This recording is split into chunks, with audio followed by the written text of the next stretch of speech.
अरे भाई, देसी घी के अंदर बर्फ भला कौन डालता है। आज मेरे घर एक शेफ आई हुई थी। उन्होंने मेरे घर में जो देसी घी पड़ा था उसके अंदर बर्फ डाल दी।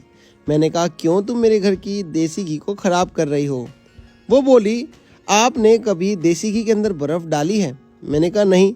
कौन भला देसी घी के अंदर बर्फ़ डालता है, मुझे तो नहीं लगता कोई भी डालता होगा।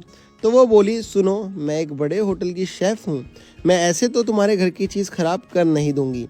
लेकिन मैंने कहा, ख़राब तो ये हो ही चुकी है, इसके अंदर तो पहले ही आपने बर्फ़ डाल दी है। देसी घी के अंदर पानी की कोई चीज़ तो देसी घी को ख़राब कर देगी। तो उन्होंने कहा, मेरे पे भरोसा करो। उन्होंने क्या करा, एक लगभग 200 ग्राम के आसपास देसी घी लिया और बर्फ़ से पूरा का पूरा देसी घी जमा दिया और उस बर्फ़ से इस देसी घी को रगड़ने लगे। आगे की प्रक्रिया बताने से पहले दोस्तों, आप ये ज़रूर बताएं दुनिया के कौन से कोने से आप ये वीडियो देख रहे हैं, ताकि हम आपको थैंक्स कर सकें। पिछला थैंक्स जाता है रूपाली जी को वेस्ट बंगाल से और कृष्णा जी को उदयपुर से। आपने देखा कैसे उन शेफ़ ने बोला कि हमें इस देसी घी को बर्फ़ की मदद से जमाना होगा, और उसके बाद उन्होंने क्या करा, इसमें लगभग 2 कटोरी के आसपास मैदा डाल दिया। मेरे को अब लगा कि ये देसी घी ख़राब नहीं कर रही, ज़रूर कुछ बना रही हैं। लेकिन यह पानी वाला घी से कैसे कुछ बन सकता है। मैं उनसे बार बार पूछता रहा, ये पानी वाला घी तो ख़राब हो चुका है।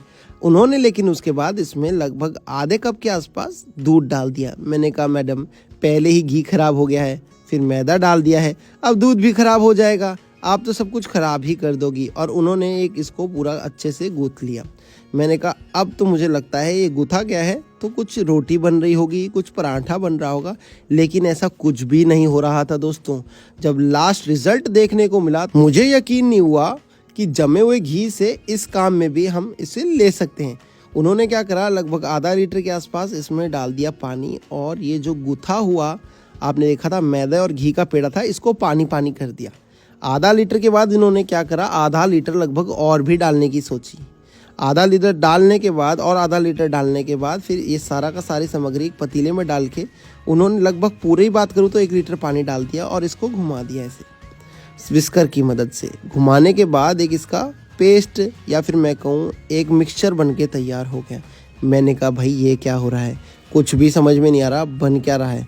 उसके बाद उन्होंने ले लिया एक बड़ा पतीला, और पतीले का ध्यान रखिएगा सीधा होना चाहिए नीचे से एकदम, और ऊपर से गोल घुमा हुआ एकदम सीधा होना चाहिए, यानी कि कढ़ाई की तरह घुमा हुआ होना नहीं चाहिए, एकदम स्ट्रेट पैन होना चाहिए। उसके बाद इसको घुमाने के बाद उसने क्या करा, उन शेफ़ ने बताया कि इसको मैं धीरे धीरे करके इस देसी घी के अंदर डालना शुरू कर दूंगी। मुझे समझ में आ गया। मैंने कहा, ये तो मुझे घेवर लग रहा है, और घेवर तीज में, रक्षाबंधन में इन्हीं वक्त पे बनाया भी जाता है, तो कहीं आप ये घेवर तो नहीं बना रही। उन्होंने कहा, रुको, मुझे आपको थोड़ा सा समय दो, मैं आपको डिटेल में बता रही हूँ और कैसे बनाना है, क्या बनाना है, क्योंकि ये घर पे कभी कभी लोगों से परफेक्ट बन नहीं पाता है, और आज मैं आपके घर यही परफेक्ट चीज़ बनाने आई हूँ। उन्होंने इसका घेवर बना दिया। थोड़ा थोड़ा करके डालना होता है दोस्तों घेवर में, ध्यान रखना होता है, ज़्यादा ना डालें। हल्का डाला पकने दिया, हल्का डाला पकने दिया, हल्का डाला पकने दिया। आपको ऐसी कढ़ाई लेनी है, उसको आधे से पौना घी या फिर तेल, जो भी आपको पसंद हो उसमें बनाना है। हमने घी में बना रहे हैं, आपको दिखाया था।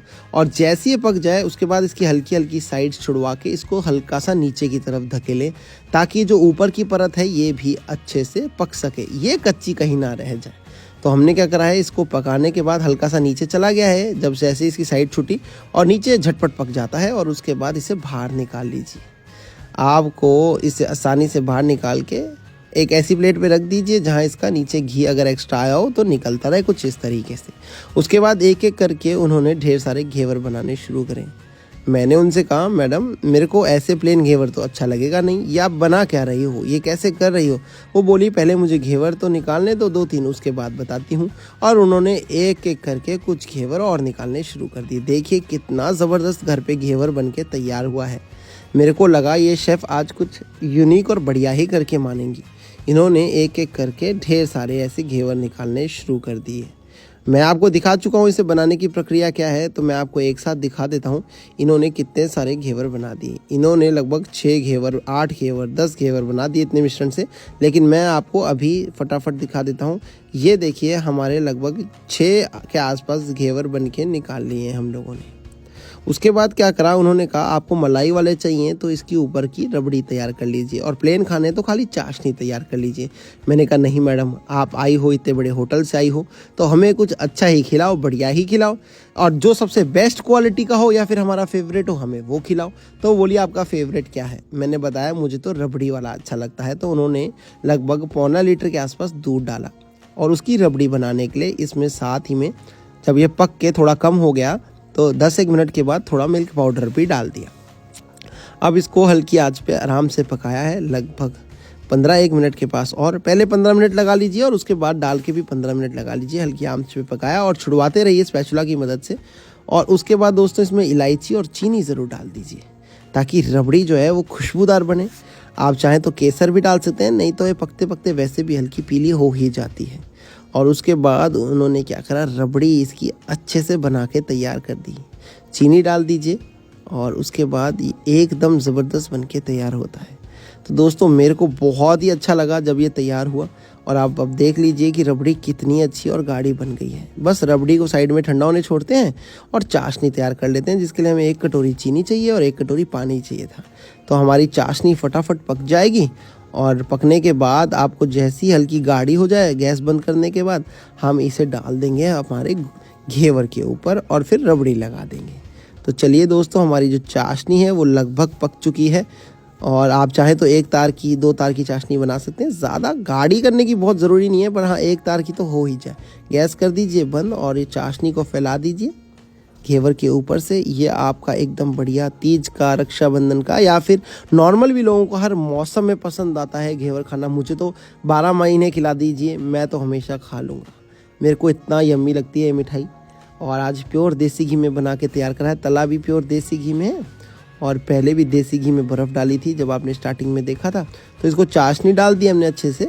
इसके बाद चलिए अब मैं लगा देता हूँ इसके ऊपर अब कुछ रबड़ी भी, ताकि ये एकदम बढ़िया रबड़ीदार घेवर बन के तैयार हो जाए। तो रबड़ी हमारी हल्की सी ठंडी होती जाएगी जैसे जैसे, वैसे वैसे गाढ़ी भी होती जाएगी। अभी ज़्यादा गाढ़ी नहीं हुई है क्योंकि अभी ज़्यादा ठंडी नहीं हुई थी। और उसके बाद हमने इसको अच्छे से लगा दिया है, और आपको ऐसे ही जितने भी घेवर आपने बनाए हैं उनके ऊपर ऐसे रबड़ी अच्छे से फैला के लगा दीजिए। ऐसे ही एक एक करके हम ढेर सारी रबड़ी लगा देंगे, क्योंकि रबड़ी के साथ तो ये बहुत ही टेस्टी लगता है यार। तो ये आपके दोस्तों सारे घेवर ऐसे ही तैयार कर लीजिए, और तैयार होने के बाद आपने देखा चाशनी भी गई, रबड़ी भी गई। अब थोड़े से ड्राई फ्रूट के साथ इसे गार्निश कर लेंगे हम, और ड्राई फ्रूट में आप काजू, बादाम, पिस्ता जो भी आपको पसंद हो ले सकते हैं, डाल सकते हैं।